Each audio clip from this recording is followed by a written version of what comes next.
So we already mentioned the word bias when we talked about that political science teacher. But sampling bias is one type of bias, and it is when the sampling method itself creates some issues where we're probably either leaving out or including too many people of a particular group. So the best ways to reduce bias is to make sure that whatever we're doing is at random. If you're just talking to people as they walk up to a particular area, that's not random. So randomization is one way to reduce bias.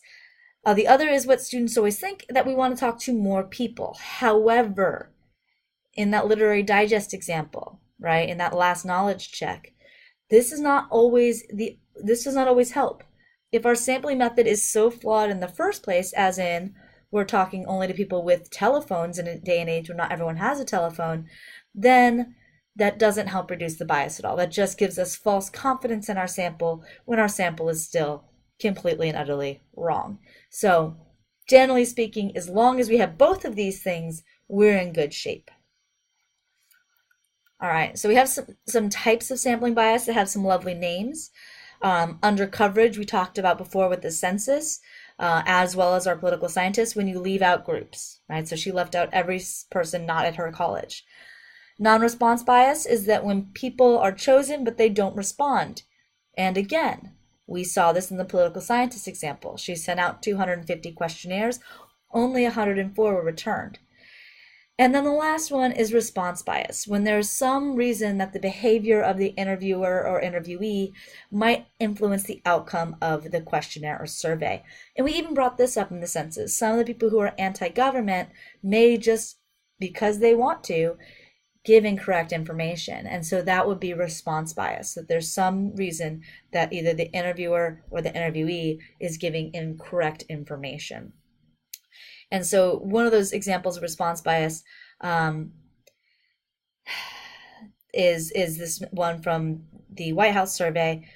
Do you believe the media unfairly reported on President Trump's executive order temporarily restricting people entering a country from nations compromised by radical Islamic terrorism? So based on this last wording, they're sort of baiting the water. They're showing what they want the answer to be.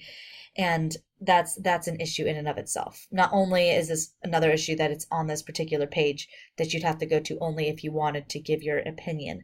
So there's another type of bias we didn't mention above, but this particular survey falls into what we would also call voluntary response bias, because you have to actually go to this poll to respond. So you're volunteering your response, which is similar to what we said about the political scientists again, in that the people who are going to respond to this are the ones who feel the most strongly about what's going on.